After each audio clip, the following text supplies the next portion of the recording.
Udumo kuNkulunkulu kweliphezulu nokuthula emhlabeni kubantu abathokozelwa nguye. uJesu Kristu inkosi. Siyambonga kuNkulunkulu kakhulu ngokuthi asihlanganise ngalendlela. Bengithi kuzoba khona ithuba mhlawumbe lokufakaza. Kusho ukuthi ke alisabanga bikho ke. Ingoma iyasiphoqa ukuthi siyezwini lenkosi. Malithi mvulela inhliziyo.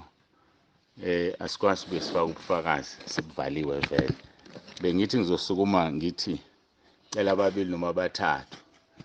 Kodwa ku-MC ngendlela selidizelele ngayo ukuthi masivule inhliziyo zethu sidele konke okubi ngabe ngiphambana nokushuwo itulo. Siyambonga ke uNkulunkulu kakhulu angibingelele ngathi ayiqinile lento yami. Angibingelele ngithobeke ubaba umfundisi uDladla osamukelile ekhaya lakhe ebranchini yakhe nomama uDladla. Ngibingelele ngokukhulu ukuthobeka ubaba uMkhize. Angitsheliwe ukuthi ubaba uMkhize ngibona ngoba ehamba nendodana ukuthi ubaba uMkhize mangibabukisisa futhi cha bayafana. IsiZulu ke simbi sithi sikhuluma into esile bese kube ngathi siyinhlambanyana kanti cha masithi ithupha zentwaleni. Hayi bayafana impela. Siyambonga uNkulunkulu. Sibingelele indodana ke namadodana lapha emuva. Sibingelele bonke omama intombi nezinsizwa uSunday School egameni lenkosi uJesu Kristu. Siyabonga kakhulu ukuthi sihlangane namhlanje ekseni njengoba besihlangene izolo. Izinsuku zaze zaba izinkonzo zaba mbili. Sibonga uNkulunkulu ke ukubona iweather yanamhlanje. Ngike ngaxoxa nje sixoxa nabanye ukuthi hayi la eMuden engathi kunedimoni elimbi la eMuden. Hayi kunedimoni elimbi bazalwane kusafuna nikhuleke. Inkinga ngaleli dimoni yodwa nje imina elingamfuni. Hayi abantu abaningi cha lingifuna. Ngicabanga ukuthi singakufika la manje ka4 njalo masiza la kunomonakalo ofuna ukwenzeka. Ngiqala ngashaywa insimbi yetende. Lawe cha yangigeja kancane sengiyakhumbula ukuthi la ngishaya wala lahlala phe kwami itende. Nokwesibili kunegigaba zakhona izolo beziwa ngapha nangapha lezi insimbi. Uyakhumbula ayikho engishayile. Kusho ukuthi hayi cha usathana akangifuni kule ndawo. Noma ngazi uma kunemfene ehamba emini noma kwenzakalani. Kodwa nje kusho ukuthi cha uyaphatha umuthi kule ndawo. Hayi uyaphatha umuthi kule ndawo. Kodwa ke ngoNkulunkulu ke sizonqoba ngoba sinqobile nayizolo saqedela. Besixoxa ke ngeke nomama ekseni. Ngamuzwe seyidlulisela nakubaba uDladla ukuthi kufanele mase sakhe indlu yenkonzo kuzokhulekwa ngaphambi kokubeka ifoundation. Kukhulekwa impela nje ngoba ifanele ukuthi ibe khona yakhiwe. Kukhulekwe ukuze leli demoni leli lazi ukuthi alinamandla phezulu kwenkonzo. Asidluleke siyezwini lenkosi. Sibonga kakhulu nonke enikhona namhlanje. Abanye benu siyazi ukuthi badelile amabandla obekufanele baye kuwona basihlonipha singelutho beza enkonzweni la. Asikuthathi kancane. Siyambonga uNkulunkulu anibusise kakhulu. Nabangezanga namhlanje akusho ukuthi banecala. Kufanele phela abazalwana sizile ukubuyisa amabandla. Kufanele siye ezinkonzweni esikhonza kuzo. Uma kufanele siye makufanele size ngapha sizobonana siyakwamukela futhi nalokho ngenkulu intokozo egameni lenkosi yethu uJesu. Isihloko ke senkonzo yethu lokhu kusukela izolo imvuselelo yethu sithi ngiyayazi imisebenzi yakho. Sikhulume kakhulu ke kabanzi ngalokho, sizoqhubeka ke nokho singakaqhubeki. Angiphinde ngicele ubaba umfundisi uDladla akhulekele izwi singakaqali ukufunda izwi.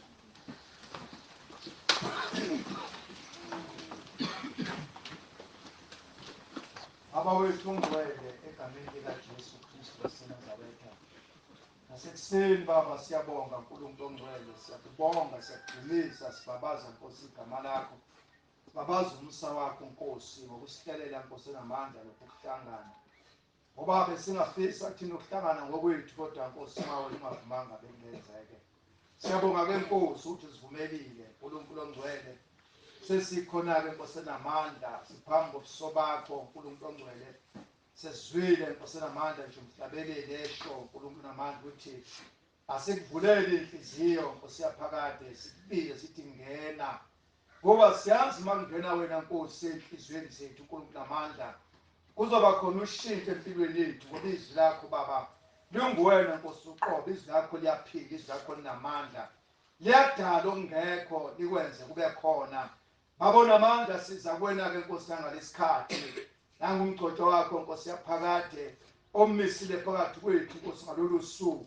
Siyakhuleka babona amandla ukuthi Nkosi lokho okusenhliziyweni yakho Nkosi enamandla okudinga kukhulume phakathi kwebandla lakho Nkosi engcwele makwenzeke Nkosi kanjalo. Sithi uSathane akanasisabela akanakuvimba lokho ngegama likaJesu Kristu waseNazaretha. Baba wethu ongcwele nathi-ke Nkosi siyacela lapho sihlezi phansi silalele Nkosi vula Nkosi inhliziyo yethu Baba unamandla. Usephe Nkosi uvula ingqondo yethu Nkosi enamandla njengoba wenza kubafundi bakho uNkulunkulu engcwele Luka 24. Lapho Nkosi yaphakathi wavula Nkosi ingqondo yabo baqonda Nkosi imbhalo ngoba yona Nkosi enamandla yosiza kakhulu ekuhambeni kwethu ekukholweni. Yiba nathi-ke Nkosi nakulesi sikhathi Nkosi engcwele, isikhathi sezwi lakho lesi Nkosi engcwele. Ube Nkosi enamandla ube phakathi kwethu Nkosi ngakho ongcwele. Osisize kakhulu Nkosi enamandla ukuqaphela Nkosi yaphakathi ukukhuluma kwezwi lakho bese senza njengoba Nkosi uthandile. Baba siyabonga siyakudumisa sithi uJesu Kristu inkosi nangalesikhathi manje kuze phakathi. Amen.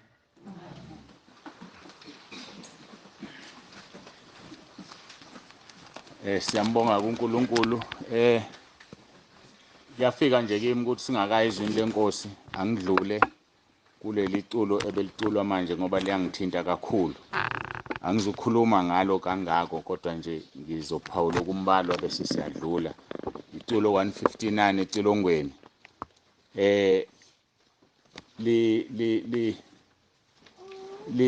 Angazi ngifuna igama lesizulu. Liyasiwonisha, liyasiqaphelisa, liqaphelisa umntwana kaNkulunkulu.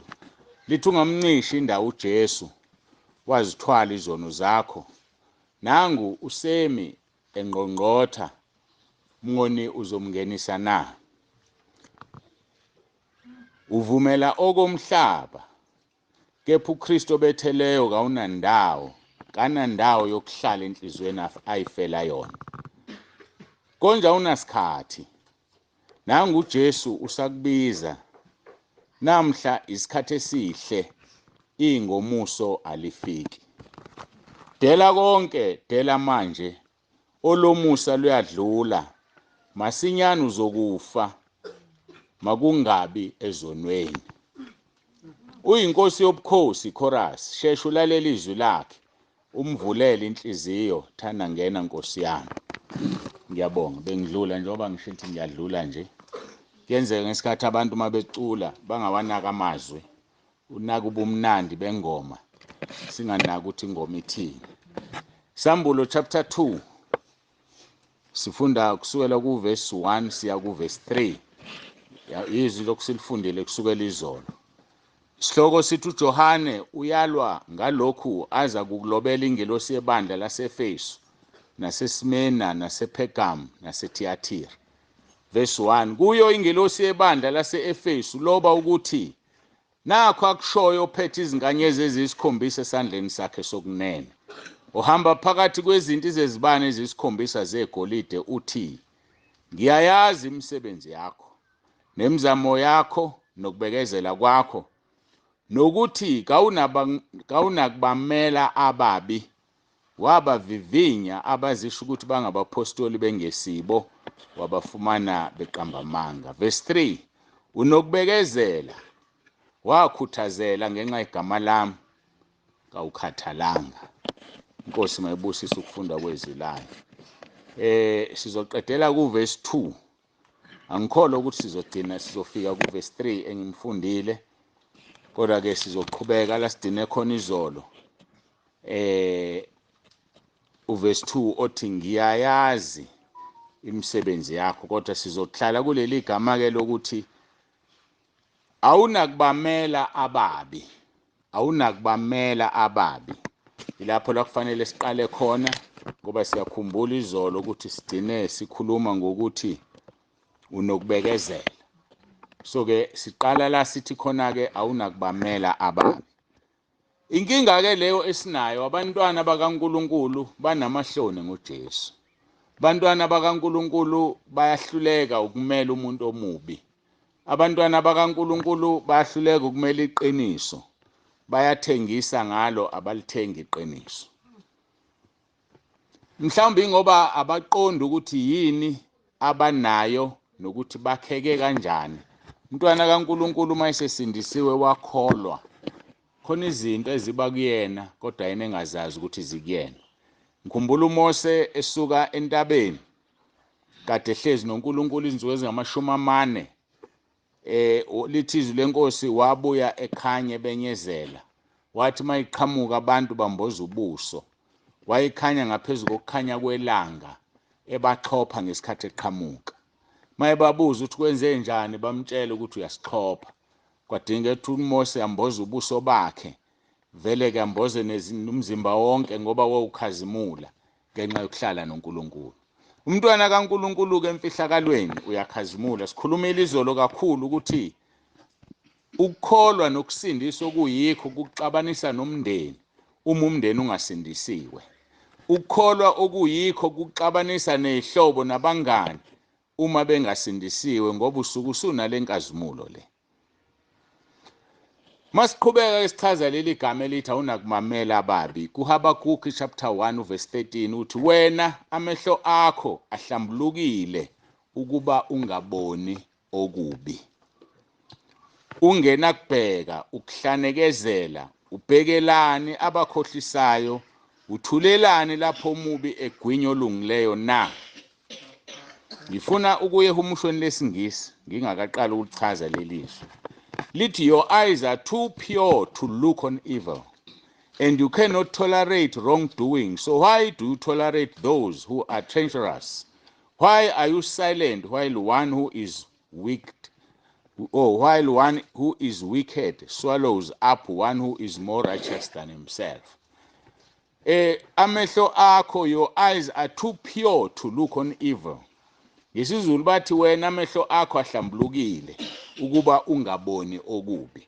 Ngithanda ke ngesingisi mabethi amehlo akho ahlanzeke kangangokuba awukwazi ukubuka okubi. Malithi awukwazi ukubuka okubi, angazi ukuthi bekhuluma nini obekhuluma lawa magama engizowasho manje angikhumbuza mina, kodwa ungathi bengekhona la izolo ethi uzalwa umzali owayethi maona embheka abese ayiyeke into emba yenzayo. Nami umama wami wayenjalo, ayishaya umama kakhulu. So ke sisakhula ke sibancane masona kwase xoxa yena waphela izinto ezenzeka uno 3 years 2 years awuzazi. Uthi ngangivele nginibheke kanye nje nivele niswabe nibone ukuthi kulandela induku. So kusho ukuthi ngamanye amagama ke umntwana sengiyaphuma ke kuloko. Umntwana kaNkulunkulu kufanele mayibheka isoni sivele sibe nokuyisola ukuthi lento engiyenzayo ngiyona. Ngamanye amagama akufanele uma usebenza esitolo, ngiyalinganisa, izisebenzi zebe zintshontshe phambi kwakho ungumntwana kaNkulunkulu. kwenzeka kanjani wena ubuka intembi yonakala phambi kobuso bakho akudingi ukuthi ukhulume ufuneka umbuke idimoni elikuyena lishe ngoba ngumntwana kaNkuluNkulu uzosebexoxa ethi ungayenzi intembi phambi kaSibanibani ngoba unjani mhlawumbe abakwazi nokukuchaza bathi uSibanibani uyasabeka mawenza intembi hey kanti akusewena sekuumoya kaNkuluNkulu okuwena so ke amehlo akho ahlambulukile ukuba ungaboni okubi hayi ukuthi kuzobe kungenzeki okubi kuzokwenzeka phambi kobuso bakho kodwa amehlo akho azokwenza umuntu owenza okubi abe namahlono okwenza okubi phambi kobuso bakho isizathu sokuthi unobuNkulunkulu uNkulunkulu uma esizala usizala ngomoya wakhe usizala sifane naye njengoba khona manje besikhuluma ngobaba uMkhize nendodana yakhe uNkulunkulu kwisambulo uthi ungumlilo oqothulayo uxolo hayi kwisambulo kumaHebheru 12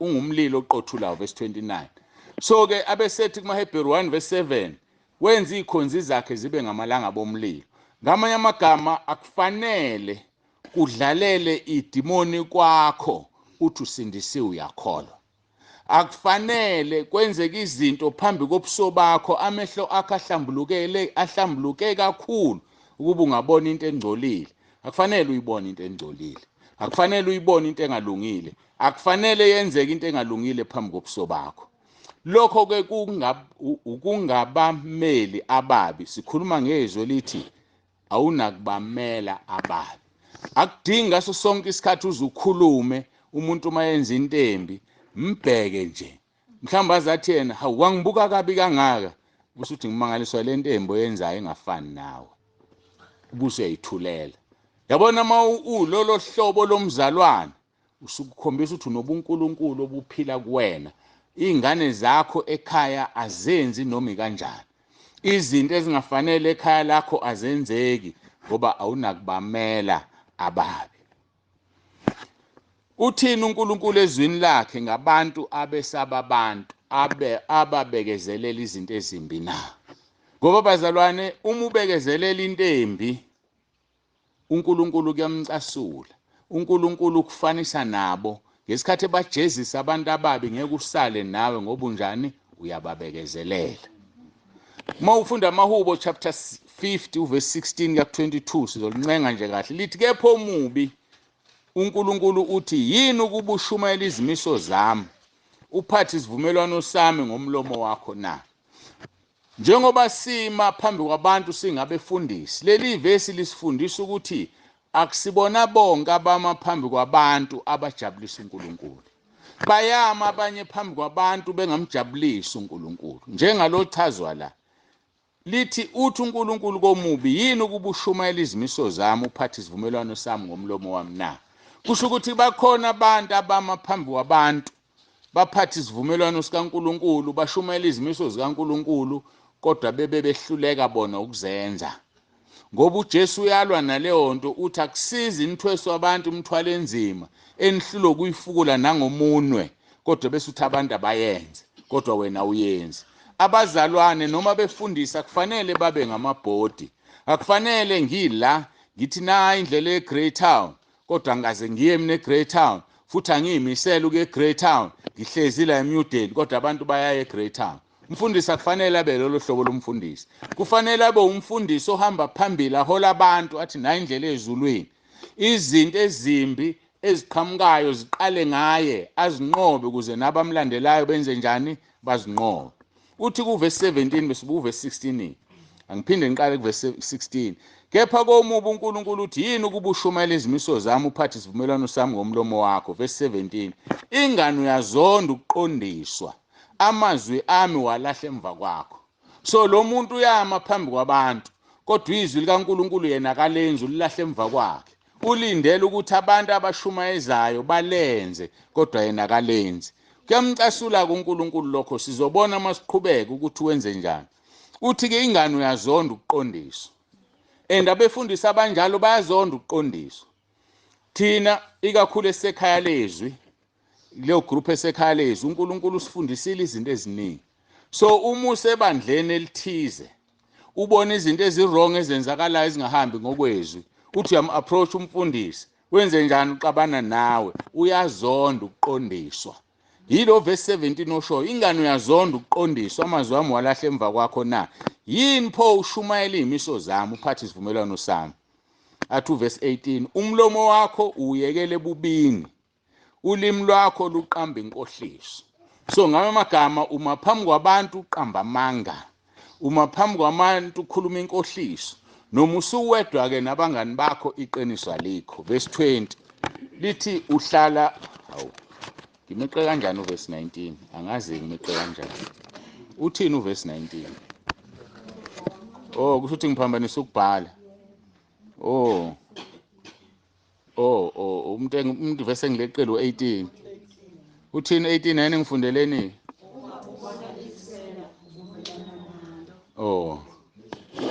nephingi angazi ngileqe kanjani kulungile-ke sengiyabonga ngiyabona ukuthi ayinakho kwakukhuluma makuhlangana uma ubonisela uvumelana nalo okungikuthi uNkulunkulu akafundi wade ngilinganisa ukuthi uma uyasebenza esitolo bayantshontsha noma imisebenzi la usebenza khona izisebenzi ziyantshontsha uphenga ukuthi hayi mina ngingumzalwane mina ngitshontsha uma lo muntu entshontsha phambi kwakho ungamkhuzi uvumelana naye kuNkulunkulu unecala elifananise nelakhe uzolahla esihogweni njengaye ungazange webe ungayithathanga lento yana ekhaya mkhuzi mtshela ukuthi lento iwrong akayenzayo uNkulunkulu akayifuni so uma ubonisela uvumelana nalo bese lithi iphingi izinjani ngifundeleni bazalwane njengalongivula uhlanganyela nazo nakho kusho ukuthini lokho mhlambe nje emzini wakho umngani wakho omkhulu ozwana naye wafika nendoda yomuntu wazolala kwakho yabona uvumelana nephi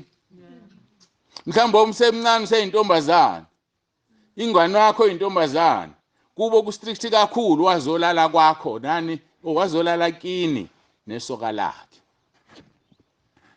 uma ubona iphinga uvumelana nazo uNkulunkulu waphinga nawe njengaye lo muntu omfaka egcekeni kwakho noma egcekeni lakini yabona uNkulunkulu ubuka ngendlela ezihlukile kunathi asibe nesibindi silimela iqiniso ungayivumeli into engcolile yenzeke phambi kobuso bakho ungavumeli abantu bazophinga emzini wakho mhlawumbe ungowesilisa unomngane wakho la uza nomfazi womuntu umtshontshile uzolala la kwakho mhlambe ke akwenza kamtshontshile akezile nakwakho uyaxoxela phela namhlanje ngehotela nomfazi kabani mkhuzi ngoba uma uvela uhleka uthula uvala umlomo wakho kuNkulunkulu usunjani usufana naye yikho ke ethi ngiyazi ukuthi ababi awunakubamela musukumela umuntu omubi enza intembi phambi kobuso bakho khuluma naye umtshele ngoNkulunkulu ukuze icala lakhe ezulwini lingabuzwa kuwena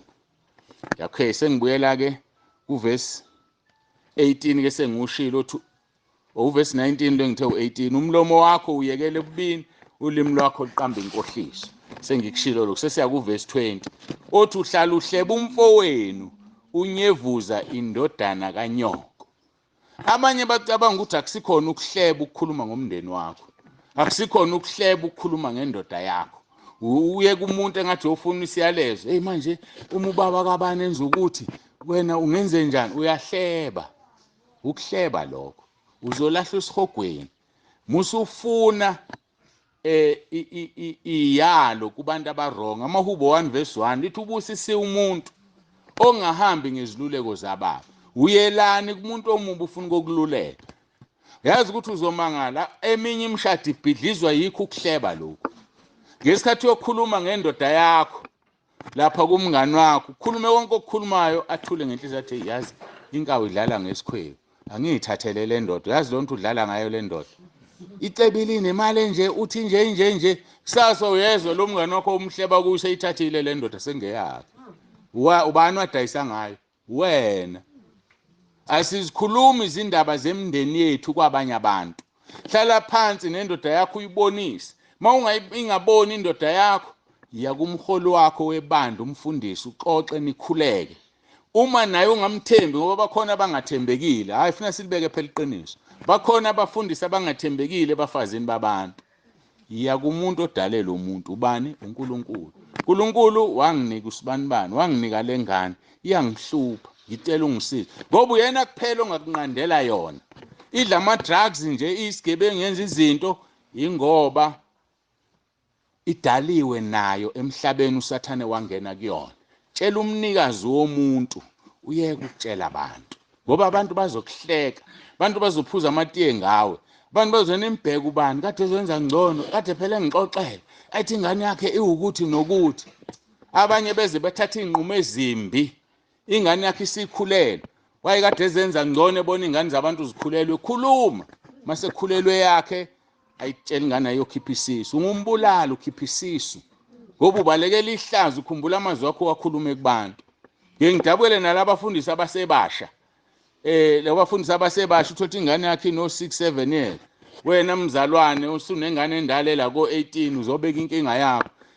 Azokushumayela ngayo, azangamazi ukuthi uyakholwa usibanibani. Ukholwa kanjani? Unengane edla ama drugs. Ukholwa kanjani unengane emithisayo? Kanti ziyakhula ezakhe. Zizoyenza lento ayikhuluma. So kubiza ukuthi umuntu angabukeli phansi omunye umuntu. Umuntu mayinenkinga mkhulekise umuse kuNkulunkulu.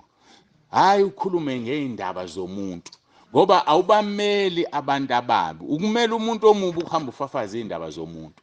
So asiyeke ukuhleba ayikho nje into yomuntu okufanele uyitshele omunye umuntu. Manje sezeweza kuumuntu akuthemba, guqani phansi nikhuleke ukuze noma iputshukile eyizwa kwenye indawo uyothi ngeke kube usibanibani ngoba usibanibani wakhuleka. Akhumbula abanye abatshela yena bese ethi kusho ukuthi usibanibani obhobho ngoba wazi ukuthi uza kuwe nje usetshela abangani. Kodwa wena uzoba neshwa bese ethi wena owakhuluma ungazange ngikhuluma. Thandazela yonke into elethwa kuwena ngaso sonke isikhathi. Uthi ke uhlala unyevuza umfowenu, indodana kaNyoko uyayinyemfuza uyahleba. Siyekeni ukuhleba bazalwane. Ku21 uthi lokhu kwenzile ngathula. Ushaye sengathi nginjengawe ngiza kukulaya ngikubeke phambi kwamehlo akho. Angithi uthini ke la uNkulunkulu uthi lento uyenzile ngathula. Mawufunda uverse 16 esiqale kuyena. Uthi yini ukuba ushumayela imiso zami. So laba bantu benza lezi zinto sengathi banjengoNkulunkulu. Angithi nina njengabazalwane ingqondo zomzalwane zithini? Unsibande njobe emphambi kwethu uhamba noNkulunkulu. Unsibande njobe emphambi kwethu uxoxa noNkulunkulu. Kanti uma ngilonsibande obhedayo obuyenza izinto ezingafanele, yikho ke uNkulunkulu ushaye sengathi nginjengawe.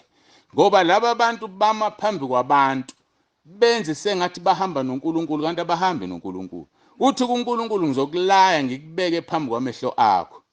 Siyabazi ke singababala abantu abaningi uNkulunkulu abalayile. uNkulunkulu akafuni wenze sengathi unjengaye kanti uphila impilo engcolile. Siyamazi umfundisi engeza umbala walenhle neAfrika. Ngidonta usabhadla ejele njengamanje. Wabekwa amacala okulala nezingane ezincane. Ngoba bathwala ngazo lezi zinto. Athwale ngokuthi mayithola intombi into engakazihlani umuntu wesilisa elala nayo. Kodwa umfundisi akakwazi ukuvela enze leyo. Kukhona abantu abamsizayo ebandleni abayenga lezi zingane zabantu ezi-innocent. Ayijwayeze nayo kanti ufuna ukuyengela umfundisi. Umuntu uNkulunkulu ke ngizokulaya ngikubeke phambi kwamehlo akho ngoba ushayise ngathi ngifana nawe. Ngamanye amagama luyeza usuku lomuntu nomuntu la uNkulunkulu ezomdalula imisebenzi yakhe yobumnyama. Angakudalula kuleli noma kudalule kwelizayo. But iqiniso limi lithi uzokudalula uNkulunkulu. uNkulunkulu akamfuni futhi uyamzonda umuntu ovumelana nabenza okubi.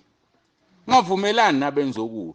Khona leli ivangeli engingalazi qhamuka phela lelishunyayela ukuthi hayi ngoba phela uganile. Mayikuphoqa indoda yakho ithi gaya utshwala bugayi. Angazi mina angizwa kahle le nto le. Ukuthi ngoba nakho ushadile kodwa usindisiwe ngoba uyakuphoqa ingcono sesayithinta izolo. Ugaya kanjani utshwala? Ukuphi umoya ongcwele ngesathi ugaya utshwala? Uphi umoya ongcwele ngesathi ugaya utshwala? uNkulunkulu uyamzonda umuntu ovumelana nabenza okubi. AbaseRoma 1:32 lithi abathi besazi isimiso sokulunga sikaNkulunkulu sokuthi abenza okunjalo bafanele ukufa, abenzi lokho kuphela kodwa babuye bavumelane nabakwenzayo. uNkulunkulu akafuni uvumelane nomuntu owenza okungalungile. Uzuzibeke eceleni hayi yenzani phela nina. Mina ngiyakholwa mina ngizozihlangana igama nje uthi yenzani usubanezi authority uthi abakwenze. Ezulu libhalile ukuthi wena owathi abakwenze. Wena owathi abakwenze. Yenzani mina ngizohlangana usuhlanganile nabo uzothola icala elifanayo. akufanele kuphume emlonyeni wakhe igama uthi yenzani phela mina ngiyakholwa. Cha, banqabele makuwumuzi wakho nje kowami umuzi awenziwe umsebenzi kuphela lapho. Hayi ukuthi ayenzani nodwa ke mina ngizongena lapho mina ngizokudla angizongisiza kodwa ukuthi ushilithi yenzani usunjani usuvumelene icala lelo. Ngakho ke uNkulunkulu uyabazonda abantu abanjalo. Kuyayijabulisa inkosi uJesu Kristu ukuthi awubameli ababi. Yima uma kukubiza ukuthi uyabulawa yifa ufela uJesu engani bafa abanye bamfela bathola imiqhele emikhulu ezulwini namhlanje bayajabula bafa bafela igama lika Jesu. Wena usaba ukufa futhi usungeze ubulawa mhlawumbe izokushaya nje indoda usaba ukushaya kodwa uJesu wafa kumqhele wameva wabethelwa esiphambanweni wafa efela izono zakho kodwa wena unamahloni ngaye.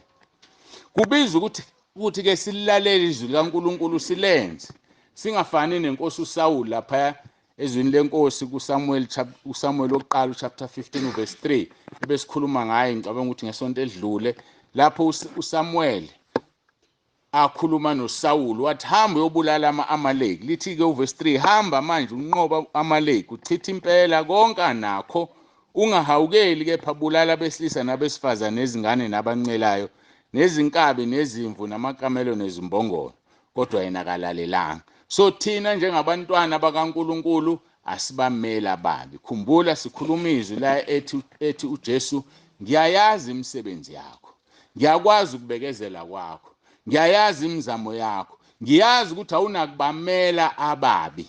Asifunde ukuthi ungameli umuntu omubi kodwa kusibona bonke sizokhuluma nabo kodwa ukukhuluma ngezenzo ukuthi lento awuyifuni. Khona abantu abahlulwa into ubala ukuhleba nje afika umuntu akulethela indaba ubone ukuthi uyona mawumvumela usaba nje ukuthi uthi wesibani bani usuqala uphatha amagama abantu asiyeke into esikhulumayo ngoba ngizosuke ngimtshele mina bese uphika futhi ngeke aphinde lo muntu azohleba nawe kodwa uyasaba ukumtshela kusasa uye lo gijima uya kuloya muntu usezobheca wena hey usibani wani kade ethi ngawe akuface lo ngoba unesibindi uphike uqinisile angikaze mina ngisho leyo nto uye lo yabona ke manje indisini uye lo wakhuluma ngase lo wathulelani pho mayikhuluma ngami awazi uzothini cha mina ngiyamkholwa ke yena ukuthi kwasho wena ukuhleba nje kuyabulala kuqeda ubudlelwano kuqeda ukuphila ezweni ake siyeke ukuhleba uma umuntu eza kuwe ezohleba ngitshele nje ukuthi yabona nje usuqala uphatha amagama abantu ngicela siyeke ngoba uma uqhubeka ngizomtshela lo muntu okhuluma ngayo ngeke aphinde lo muntu azohleba abazalwane esihogweni bagcwele abazalwane abahlebayo inqwaba kuthiwa banolimo olungaka bahleba bengasathandi besha bagcwele esihogweni ubabuza umkhize lo wafayo usuku lonke wabuya ngakusasa ukuthi bagcwele abahlebayo esihogweni bengabazalwane bagcwele. Ngakho ke ukuhleba isona isimbe esiphethe abazalwane bahleba befundisa bahlebana bodwa. Yeka nje ukuphatha igama lomuntu, yeka nje ukuphatha igama lomuntu. Mtshela umuntu ozokuphatha igama lomuntu uthi ngizomtshela lo muntu. So ake sifundeke ukunqoba ama-Amaleki sithithe konke anakho singahawukeli sibulala. Masiqhubeke noverse 2. Ngiyayazi imisebenzi yakho nemizamo yakho nokubekezela kwakho nokuthi awunakubamela ababi. Sigcine silapho sesiqhubeka ke nezwe lithi wabavivinya abazisho ukuthi bangabapostoli bengesibo wabafumana beqamba amanga. Khona leli igama ke lompostoli elijwele balithanda abazalwane lifana nele bishop nelo archbishop lezikhundla lezi ezinkulu bayathanda ukuzibiza ngazo. Igama elijulile igama lompostoli. Igama elisho ekufana nalokho ebengikuchaza izolo elisho ingelosi lisho othunyiweyo umpostoli othunyiweyo. Nala kumaHebheru mangaphazami wamazi umaHebheru 3 noma 5 uJesu ubizwa ngompostoli. Hamba ngivule lento le siyibona. uJesu ubizwa ngompostoli ngoba uJesu ungumpostoli kabani kaNkuluNkulu ngoba uthunywe uNkulunkulu umpostoli othunyiweyo. So akulona igama esingadlalela kulo lelo, akulona igama okufanele noma ubani alithatha. amaHebheru chapter 3 verse 1. Ngakho ke bazalwane abangcwele enihlanganyela ukubizwa kwasezulwini qaphelani umpostoli nompristi omkhulu wesivumo sethu uJesu. uJesu umpostoli ngoba igama elithi umpostoli lisho othunyiweyo. Manje baningi abantu bazibiza ngabapostoli. Umbuzo omkhulu uthi uthunyiwe yini? Umpostoli umuntu othunyiwe wanikwa amandla yilo omthumile, alingana noma engeke alingane exactly nalo mthumile. Umpostoli nje umuntu othunyiwe wanikwa amandla. Ngisho ukuthini ke ngichaze kanje uzizwakala. Ngicela ukusebenzisa umfundisi wami la ubaba uDladla. Uma ubaba uDladla ngimthuma engumpostoli wami, baba uDladla ngicela ungithengele icoke esitolo etuck shop. Ahamba baba uDladla afike etuck shop, icoke ayikho. Angithi umpostoli wami mayingekho icoke uzothi ngiyamazi ubaba uNsibanda ukuthi icoke mayingekho uthanda iFanta orange. Abesethi ake ninginike iFanta orange, bethi ayikho. Abusa umqondo, ngiyamazi baba uNsibanda mayingekho iFanta orange uthanda iStone, ngiyalinganisa lezi zinto. Athi ngifuna iStone naso kuthiwa asikho. Athule futhi athi emva kwalokho ilemon twist. Yabo lonto mayibuya nelemon twist ngeke ngixabane nobaba uDladla ngoba ubaba uDladla ngimnikosho mina qala. Hawu baba uDladla uyitholanga icoke, awukutholanga ukuthi ngoba unjani unikwe ilungelo. Kodwa ongena umpostoli ufuneka mangithi hamba othenga icoke engayitholi angathengi lutho abuya azothi icoke ayikho. Bese ithamba othenga iFanta orange ahamba afika angayitholi abuye. Fanta yayibona lonto. So ngama amagama umpostoli umuntu onikwa amandla okuthatha inqumo yilo mthumile. Nelizwe wathi lijulile leli gama. Uma umpostoli kaJesu uthatha inqumo owazi ukuthi uJesu uhambisana nazo zibe zingekho ezinye zazo la izweni. Azo manje angizwayo. Zibe zingekho ezinye zazo la izweni kodwa uthatha inqumo wazi ukuthi uJesu uhambisana nazo. Ake ngilinganise la ikhaya lezwi. Akubanga isinqumo sami ngiyavuma kodwa ngifuna ukulinganisa ngayo lento. Ekhaya lezwi abantu bawu-4700 manje. Bonke labo bantu ekhaya lezwi balinde ukuhlambuluka kubaba uNsibande bevuma izono zabo kuNkulunkulu. So njengamanje ulayini mude. Ngendlela omude ngayo ufika ku-2026 January. Mase siku-2026 January ngikhuleke ngibuze Nkosi kwenzakala noma ngathi kade ngakhuleka ngibuze singakafiki lapho. Wayesethi phela izona abavumi kuweNsibande. Ngakho uma umuntu ebhala phansi isono sakhe date nawe ngizomthethelela kodwa ngilinda ukubona ukuthi uyafika lolo suku. Akukho ezweni lokho. Kodwa uNkulunkulu ukufakazelile ukuthi uyena ongitshele leyo nto ngoba ngaqhama sengithi bazalwane kuzokwenziwa kanje kanje kanje. Ngiyazi abanye bakungabaza. Ngisho nami uqobo lwami ngake ngayilalela lento Nkosi uthi ngizwe kahle ngoba ijulile lona. Ngoba icala likimi lokuthi lo muntu ubhalile une date ende kodwa mayengafika ngakafika idate ngithe mina uzongena ezulwini.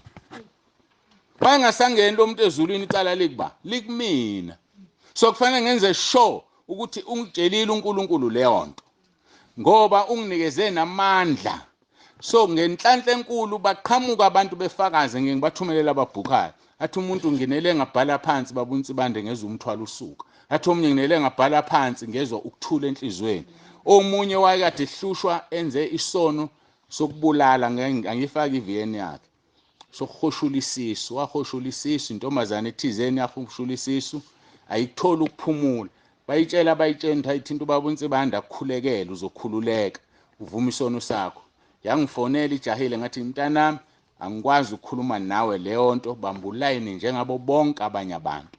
Ngoba kunesimanga uNkulunkulu asenzayo. Make ngathi ngeqisa umuntu kulayini ayike lapha akakhulumi ngendlela engijwayele kuvele kushizwe elikhulu la phezukwami. Lithi onjani lo meqisa abanye abantu ngoba phambi kwami niyafana nonke na. Yingakho ke ngihlale ngithi ikhaya lezwi akusilona elami linomnikazi walo. Ilibambe ngesikhathi ngangabhukhi mhlawumbe ngangibhukho 2 months 3 months engakabindi line. Uthela iphone akhona sekusuku lwakhe wathi baba uNsibande ngane lo wanginika idate ngabhala phansi yathula ingane ebusuku. Njalo mayelala ebusuku ibikhala lengane ayihoshulayo ayibulala. Njalo ebusuku ikhala angalali kodwa yadina ukukhala mhla ebhala phansi. Wayenzani uNkulunkulu lapho? Wayeconfirm ukuthi lento angitshele yona injani iyo yilokho ukuba umpostoli ukuthi unikezwe amandla inqumo ozithathayo noma uzilande uNkulunkulu zibe yizo kungabi isinqumo ozosithatha kusasa uNkulunkulu akuphikise ngoba uNkulunkulu usangangiphikisa uma ngangekona vele kuqhamuka umbono othize noma kuqhamuka omunye ashenye into athi uNkulunkulu uthi uyena uvumisa izono mtsheleni lo nsibanda akayeke ukwenza lezi zinto azenze yabona lonto le so ke ubupostoli into ejulile baningi abantu bazibiza ngabapostoli kanti abayibona abapostoli well ke sesingavuma mhlawumbe ngabapostoli bakaSathane ngoba phela nomuntu othunywe uSathane unjani umpostoli ngoba igama elithi umpostoli igama lesiGreek elisho lokho ukuthi othunyiweyo nalo futhi lesiGreek njengalele engilishiyo so ke sesiwathengileke sesibizana ngabapostoli kodwa nje igama elijulile lithi ke lana wabavivinya abazisho ukuthi bangabapostoli bengesibo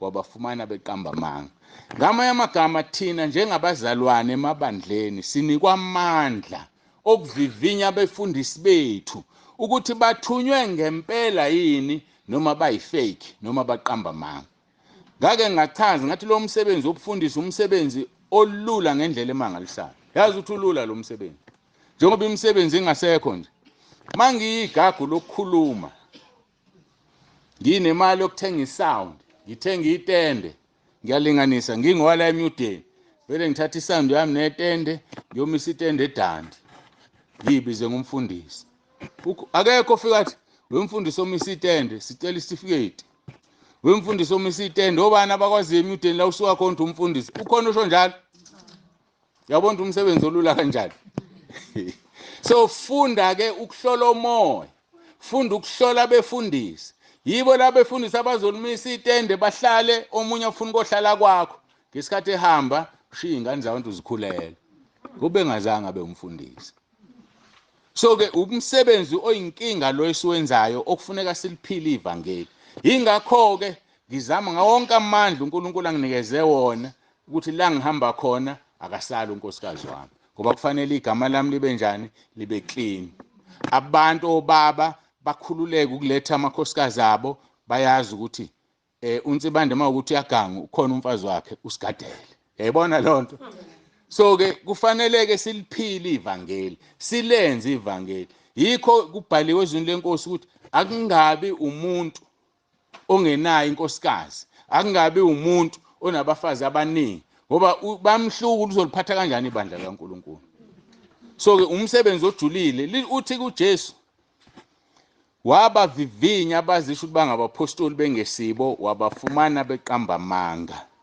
umntwana kaNkulunkulu akahadli noma yini mangithi asidli noma yini umuhlezi la uhlezi khona ngimile la ngenzani ngideka ukudla kwasezulwini mangideka ukudla kwasezulwini kufanele uthandaze ngenhliziyo Nkosi lokho kusho uNsibande kuyikho na ungadli noma yini mawulethela ukudla eplatini ufika ukhethe hey mina iklabisha ngilidla ngizokudla lokho ngizodla lokho nalokho ngempela udle okudlayo ubona lesekusela okusela indaba na awukudla abakuphakelayo bebengazi nathi ke njengabazalwana sidli noma yini sidlo kuyizwi likaNkulunkulu kuphela ongelona izwi likaNkulunkulu ungakudli ngoba kuzokulimaza ekukholweni ngakho ke lithi izwi lenkosi u1 John chapter 4 verse 1 bathandekayo maningakholwa ibo bonke umoya kepha hlolana umoya ukuthi bangabakaNkulunkulu yini nokuthi baningi abaprofeti bamanga abaphumela ezweni funda ukuhlola umoya ngeke kuhlola umoya mawungalifunda iBhayibheli ngoba konke kuseBhayibhelini kulula kabi ukubutha lo mfundisi lo lento ayenzayo ayikho eBhayibhelini usumhlolile njalo wamthola akufuni uzuhlakaniphe akukho sikole ufune kuye kusona wena jwayela iBhayibheli lakho umbone umuntu enza into engekho eBhayibhelini buse uyabona hayi ngilahlekile mangikuleli bandla noma ngoba phela njengoba ngisho nje hoya asibhaliwe la ebusweni ukuthi singaba kaNkulunkulu noma singaba kaSathane kodwa wena thatha iBhayibheli ngoba uNkulunkulu usinika iBhayibheli lifana wonke amabandla uma ngenza into ephikisana neBhayibheli kusho ukuthi angihambisani neBhayibheli kulula nje akuhluphi umuntu lo so asifundeke ukuhlola umoya abazalwane yazini umoya kaNkulunkulu ngalokho ukuthi bonke umoya abangavumi ukuthi uJesu Kristu ufikile enyameni bangabakaNkulunkulu. Bonke omoya abavuma, ngithe abangavumi ngiyaxolisa. Bonke omoya abavuma ukuthi uJesu Kristu ufikile enyameni bangabakaNkulunkulu. So umuntu ophika uJesu Kristu akayena okaNkulunkulu. Ungowalo uNkulunkulu wakhe wesisu sakhe noma walo uNkulunkulu wakhe amkhonzayo. Sonke simele ukuvuma ukuthi uJesu Kristu ufikile enyameni. Verse 3, lo moya ongamvuma uJesu akasiye okaNkulunkulu. Lowo ungowomphika uKristu enizwe ngayo ukuthi uyeza nakalokhu usefikile ezweni. Umoya womphika uKristu usukhona ezweni. Baningi abanye bazibiza ngayo uKristu, abanye bazibiza ngoJesu. Athi verse 4, ningabakaNkulunkulu nina abantwanyana. Nibahlulile ngokuba lowo okini mkhulu kunayo sezweni. Okini mkhulu kunosezweni. Sibonile uNkulunkulu senzeleni izolo. Ngoba uhamba nathi. Itende bekufanele liwe. Kumangalisa njengoba ngisho nje ukuthi sengibalekile ngithi Muden ngeke ngiye kusehlobo ngoba kuvele liduma izulu kwenzeka ukuthi hayi ake ngiye ebusika ngoMeyi. Kunjalo ufikile lo moya sakhuleka uNkulunkulu wasihlonipha liwanga itende nokuthi kuze kwawa lezi insimbi eseduze kwami kodwa kuzange kwenzeke lutho. Ngani? Ngoba ongakithi mkhulu kunosezweni. Asimkhonzeni ke bazalwane uNkulunkulu uyaziprove uyazibonakalisa. Athi verse 5, bona bangabezwe, ngisakhuluma ngo1 John chapter 4. Bona bangabezwe ngalokho bakhuluma okwezwe nezwe liyabezwa. Thina singabakaNkulunkulu, omaziyo uNkulunkulu uyasizwa, ongesiyo kaNkulunkulu akasizwa. Ngalokho siyamazi umoya weqiniso nomoya wokuduka. Impendulo ke le engeke nginikeze abantu abakhalayo ekhaya lezwi, ufaka umuntu abese umuntu ayaphuma. Kuphuma lonke uhlobo lwabantu. Yini sizathu esidala ukuthi baphume na? Verse 5, bona bangabezwe ngalokho bakhuluma okwezwe izwe liyabezwa. Verse 6, thina singabakaNkulunkulu, omaziyo uNkulunkulu uyasizwa, ongesiyo kaNkulunkulu akasizwa. Ngalokho siyamazi umoya weqiniso. So umuntu osekhaya lezwi ongayizwi into ekhulunywe ekhaya lezwi ingoba akasiye okaNkulunkulu. Kusimple kunjalo nje. AbakaNkulunkulu bayasizwa ngoba sikhuluma okaNkulunkulu. Kodwa ongowezwe akezwe ukuthi kuthiwa. Niyabazi nani abanye benu bafaka abantu baphuma mawusuthi uyambuza usaba ukuzongitshela ukuthi uphendule wathini. Kanti ukhuluma athi hayi angimuzwa mina lo mfundisi wenu kwasha kwacima kanjani. Anginankinga mina. Mina njengoba ubona nje ngiqalilela nginjani ngikhotha izwi. So kusho ukuthi ngikhuluma izwi angikhuluma okuphuma kumina. So umuntu ongangizwa mina ongalizwi izwi likaNkulunkulu, ongalizwi izwi likaNkulunkulu ongesiyo kaNkulunkulu. Kulula nje kunjalo. Angikhuluma inganekwane zami la mina. Angikhuluma imlando yami la. Ngikhuluma izwi. So ke ekhaya lezwi sikhuluma izwi. Masikhuluma izwi umuntu ephuma ingoba akezwe kuthiwani. Kuphuma ngisho abefundisi. Akekho ongaphuma ekhaya lezwi. Kodwa inkinga yakhe iyodwa ukuthi akezwe kuthiwani. Uma ngabe ubezwa ubengeke aphume. Ingakho uJesu washo lapho kuJohn 6 ngithi verse 68. Nani Petro nifuna ukuhamba na? Wathi uPetro siyaphi ngoba amazi okuphila kuwena. Wayesethini? Wathi siyaphi ngoba amazi okuphila kuwena. Ukusho lokho kaPetro kusho ukuthi asikwazi ukuphuma ekhaya lezwi ngoba amazi okuphila lawa akhulunywe eBhayibhelini ayasiphilisa. Ophumayo ingoba akakuzi ukuphila. Ayambulala ngoba ungowezwe akezwe ukuthi kuthiwani.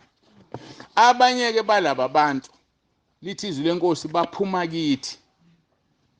Makuthiwa baphuma kithi baphume emabandleni ethu. Kufaka umuntu ebandleni lakho ufuna ezwe indaba ezimnandi ahlala insukwana aphume ngoba akezwe kuthiwani. U1 John chapter 2 verse 18 no 19 lithi bantwanyana sekuyisikhathi sokugcina njengalokhu nezwe ukuthi umphika uKristu uyeza nakalokhu sekukhona abaphika uKristu abaningi. Ngalokho siyazi ukuthi sekuyisikhathi sokugcina. Baphuma kithi kodwa babengesiba abakithi ngokuba uma bebengabakithi bebeyakuhlala nathi kodwa baphuma ukuze babonakalise ukuthi bonke abasiba abakithi. Lelazo sikhulume ngalo amahubo 50 la ethi uNkulunkulu uzenze ofana nami ngizokuveza obani. So uNkulunkulu uyamdalula umuntu sithi siyahambisana nosibani kanti asihambisani nange ephuma ekhaya lezwi. Kubhlungu ukuphuma komuntu ekhaya lezwi. Kodwa ayikho into esingayenza uma ubengesiyena wakithi. lithi izwi lenkosi baningi ababiziwe kodwa bayingcosana abakhethiwe. Asibazi abakhethiwe. Uzothola ukuthi emndenini wakho wonke mhlawumbe uNkulunkulu ukhetha ababili, mhlawumbe uNkulunkulu ukhetha oyedwa. Kodwa iqiniso lithi baningi babiziwe bayingcosana abakhethiwe. Siphilile nabaningi yabathatha iCovid. Sasala, sisaleleni thina. Ngoba sihlakaniphile? Cha. Kodwa uNkulunkulu ufuna sithole insindiso sisindiswe. Asingadlali-ke ngensindiso. Bahambile abantu abahlakaniphile, abanye banemali bayizigwili, bebenamathenda bedla amazamba nopondo bayishiya imali yabo bayishiya ingcebo. Ngoba konke okwezwe kunjani kuzosala la emhlabeni. Kuhambe wena bese ulandelwa yini imisebenzi yakho. Le athi uNkulunkulu imisebenzi yakho ngiyayazi. So ke bazalwane ake simkhonzeni uNkulunkulu. Laba abantu abasiphumayo ekhaya lezwi bebevele bengebona bakithi. Angabe wakini ngesibongo kodwa bengeno wakini ngokwasezulwini. Ngiyajabula ngoba khona abanye ababuyayo athe selapha ya bese limjovile ivangeli athi ngiyakhumbula ekhaya lezwi. Athi ngiyakhumbula intshumayelo zakhona. Abanye uNkulunkulu mayebafuna avela abashaya ngoba la ekhaya lezwi sine protection. Akwenzeki noma yini, niyabezwa befakaza. Abanye kungena izulu. Phakathi ayibona inhlamvu engaka ezulu vele ucisha umlilo ade efakaza umama umfundisi izolo la umfundisi umzili. Baningi abantu banezinto baphuma engozini imoto ilimala igoqana iphela aphuma umuntu asho futhi yena athi ngoba ngisekhaya lezwi. Aphuma umuntu ekhaya lezwi avelelwe izinto akhumbula ukuthi umbrella sekhaya lezwi sengiphumile kuyona. Umbrella sentabeni yendlu kaJehova sengiphumile kuyona. Ngiyajabula ke mina umuntu mayibuya ngoba ngisuke ngamxoshanga. Abanye ke bagqama ngoba sekuze kwafa umholi. Ngobani ngithi bayagqama? Kugqama laba bantu ababi bebesemabandleni. Khona abantu abatshalwe uSathane ebandleni. Yathenye idevil worshipper le hayi cha sengicishe ngithi ngiyanithumelela wona nginithumelele le angaze ngithumelele. Ithi ibandla nebandla elikhonza uNkulunkulu ngeqiniso baye batshala umuntu ozoba idevil worshipper ozozama ukuyisa ibandla ophikisana nezinto zikamfundisi. Shumela umfundisi aqede baphume bamgxeke. Niyabazi nani abanye bakhona nala eMuden noma alikho ibandla elingenabo uma likhonza uNkulunkulu ngeqiniso. Abagxeka umfundisi, abagxeka intshumayelo, abagxeka okwenzakalayo. Ayiyona into eqala manje babekhona nangesikhathi sika Paul. Mawufunda izenzo chapter 20 uqala 29 uthi uPaul esevalela isehamba. Mina ngiyazi ukuthi emva kokumuka kwami kuza kungena kini izimpisi ezihahayo zingahawukeli umhlambi. Abangenayo labo. Khona abangenayo nje bahalela ibandla. Khona amabandla asewile engakubalela wona. Indoda isaphila iliphethe yayimkhonza uNkulunkulu ihamba ngobungcwele. Yashona indoda wathatha unkosikazi. Ngokungabi strong afika amadoda ehale ngoba nje iyodwa into egijima befundisa imali. Lelikhulu nje ibandla imali leli abandla elinemali. Qhamuka indoda iyotshela unkosikazithi uNkulunkulu angikutshela ukuthi leli bandla selizophathwa yimina. Ngenqongabi strong sika mama useyavuma naye. Dayisa ngabazalwane badayisela indoda akayazi. Impisi lezo zigqokiswe kwezimvu. Into ayifuna kuleli bandla iyodwa imali. Mhlambe likhulu kunaleli lakhe. So kubiza ukuthi ke abantu zalwane babe strong ngoba umama umfundisi selidayisile ibandla. Makhona abazalwane aba strong bazokwenza njani? Bazothandaza. Bangamphikisi bathi inkosi lo muntu osengenela uzokona izimvu ngegama lika Jesu makaphume. Ezokale sevalezi hayi leli bandla lakho wena mama lingihloniphi. Abangazi ukuthi ngiyashiya mina ngiyahamba kanti hayi khona abakhulekile. Bathandaza. Asifunda ukuthandaza. Sithandazela umholi wethu inceke yethu esiholayo simkhulekele umntwana kaNkulunkulu umeshona kuthatha othathayo akhulekelwe naye ngoba ukungakhuleke ningamkhulekeli umuntu nina nidayisa ngempilo zenu. Ngoba bazofika uthi kuPaul ngiyazi ukuthi emva kokumuka kwami kuzongena kini impisi ezihahayo zingawuhawukela umhlambi. Abeseshintsha kuverse 8 athi naba phakathi kwenu kuzovuka amadoda akhuluma okudukisayo ahunga abafundi ubalandela. So kukhona abantu abatshalo usathane athi angafa umholi bavuke, sekubangwa izikhundla, sekubangwa lokhu akufakwa nezinkantolo. uNkulunkulu abasiza abazalwane bakwazi ukuba kumoya. Verse 31, ngakho-ke lindani nikhumbule ukuthi ngeminyaka emithathu ubusuku nemini angiyekanga ukuniluleka nonke ngabanye ngenyembezi. Amazwi kaPawuli lawo engike ngawathinta izolo, ngathi nami ngenalo lelo gunya lokukusho lokho. Ikhaya lezwi liqeda u3 years. Iminyaka emithathu angiyekanga ukuniluleka bazalwane ngabanye ngenyembezi. So-ke ake siqineni kuNkulunkulu, sazi ukuthi uNkulunkulu wethu akusiyo umfundiso phambi kwethu. uNkulunkulu wethu akusiyena uNsibande. Sikhonza uNkulunkulu odala izulu nomhlaba sonke. Mayefa uNsibande akafile uNkulunkulu esimkhonzayo. Asiyeke ungaze ucabange nje okwenza kwamanye amabandla ukukhonza umuntu. Angifuni ukukhonzwa, ningadidekeli lapho. Asikhonzeni uNkulunkulu, ngoba uma ukhonza umuntu, mayefa lo muntu usho ukuthi ufele uNkulunkulu wena. Phila ukhonza uNkulunkulu, sonke sibheke yena sisubheka umuntu. Angidalanga umuntu, angikwazi ukudala umuntu, ngakho anginabandla, anginamuntu. Ibandla lingelikaNkulunkulu. So-ke uma sengihambile nisaleni libanga okwenuke lokho. Kodwa lona ngimcela kuma ngithi akusilone lo muntu lingelikaNkulunkulu. So-ke uthi uPawuli-ke iminyaka emithathu ubusuku nemini angiyekanga ukuneluleka ngabanye ngezinyembezi. Ithi-ke inkosi uJesu wabavivinya abazisho ukuthi bangabapostoli bengesibo, wabafumanisa beqamba amanga. Ake sibe nomoya wokuhlola abantu abama phambi kwethu, sibe nomoya wokuhlola abafundisi. Njengoba ngikhuluma-ke ngikhuluma ekhaya lezwi, lenkonzo igijima kumabandleni amaningi abanabefundisi abaningi. Ngakho wonke umuntu unelungelo lokuhlola umfundisi wakhe ngezwi, hayi ngenye into, ukuthi usendaweni efanele yini.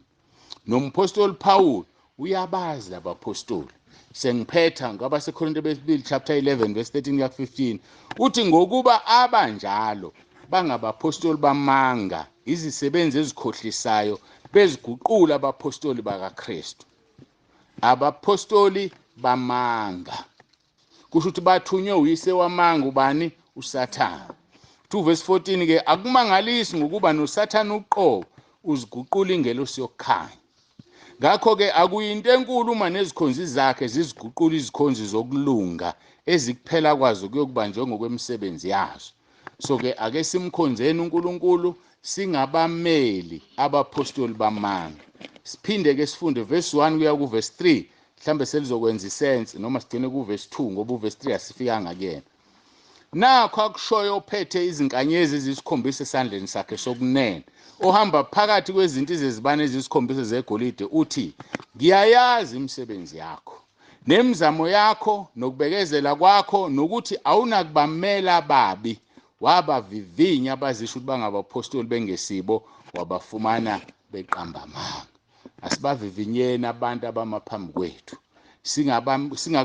singabameli abantu abenza okubi. Sibekezele, phikelela noma kunzima, phikelela emsebenzini kaNkulunkulu, ngoba yena uyayazi imisebenzi yethu nemizamo yethu yonke uyayazi. Sengifike emaphethelweni enkonzo, sizocela umama umfundisi uDladla asikhulekele, asibongele izwi lenkosi, phakamise izwi ukuze ufinyelele la ku WhatsApp. Emva kwalokho-ke sengiyazicelela nje-ke nami ukuthi umama Nsibande useyosukuma asibongele konke. Mina ngikwazi ukubonga, siyabonga, siphatheke kahle eMuden. Usuku lwethu lokugcina sesiyahamba. Uzongibongela kasibongele sonke, bese sibuyisela-ke kumphathi wohlelo. Umphathi wohlelo-ke uyazi ukuthi sokwenzakalani egameni likaJesu. Ngiyacela-ke sikhuleke.